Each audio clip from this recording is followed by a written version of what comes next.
Hello guys, എല്ലാവർക്കും നമ്മുടെ പുതിയ വീഡിയോയിലേക്ക് സ്വാഗതം. ഇന്ന് നമ്മൾ ഉണ്ടാക്കാൻ പോകുന്നത് ചെമ്പരത്തി ചായയാണ്. ആദ്യം തന്നെ നമ്മൾ പൂവിൽ നിന്ന് ഇതൾ വേർപെടുത്തണം.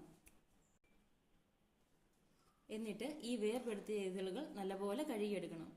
ഇപ്പോൾ നമ്മൾ ഒരു 5 ചെമ്പരത്തിയുടെ ഇതളുകൾ നല്ല വൃത്തിയായി കഴുകിയെടുത്തിട്ടുണ്ട്.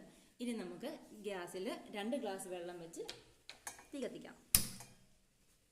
ഇപ്പോൾ വെള്ളം നന്നായിട്ട് തിളച്ചിട്ടുണ്ട്. ഇതിലേക്ക് നമുക്ക് ചെമ്പരത്തി ഇതളുകൾ ഇടാം.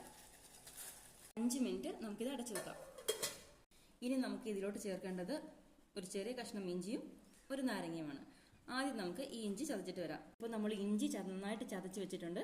പിന്നെ നാരങ്ങ പഴുത്ത നാരങ്ങയാണ് വേണ്ടത്. പക്ഷെ നമ്മളിൽ പച്ചയേ ഉള്ളൂ, അതുകൊണ്ട് നമുക്ക് അഡ്ജസ്റ്റ് ചെയ്യാം. ഒരു പകുതി എടുത്ത് മുറിച്ച് വെച്ചിട്ടുണ്ട്.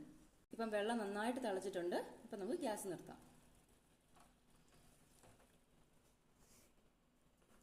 എന്നിട്ട് ഈ കിടക്കുന്ന ബാക്കി ഇതളുകളെല്ലാം നമുക്ക് കോരി മാറ്റാം.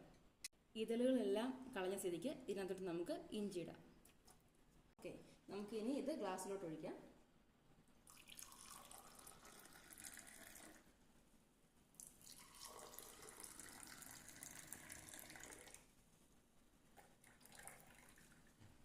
ഇച്ചിരി പഞ്ചസാര ഇടാം.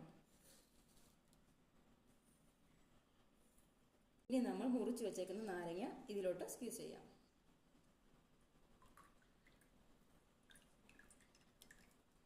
അപ്പോൾ നമ്മുടെ ചെമ്പരത്തി ചായ റെഡിയായി കഴിഞ്ഞു. ഇതിലോട്ട് നമുക്ക് തേയില ഇടേണ്ടവർക്ക് തേയില ഇടാം, പക്ഷെ ഞങ്ങളിവിടെ തേയില ഇടുന്നില്ല. ഓക്കെ, ചായ റെഡിയായി കഴിഞ്ഞു. ഇനി നമുക്കിതിന് ടേസ്റ്റ് നോക്കാം. സൂപ്പ്, എല്ലാവരും ട്രൈ ചെയ്യണം. ഇഷ്ടപ്പെട്ട ലൈക്ക് ചെയ്യുക, ഷെയർ ചെയ്യുക, സബ്സ്ക്രൈബ് ചെയ്യുക. ഒരു വീഡിയോ കാണാം. Tata, bye bye.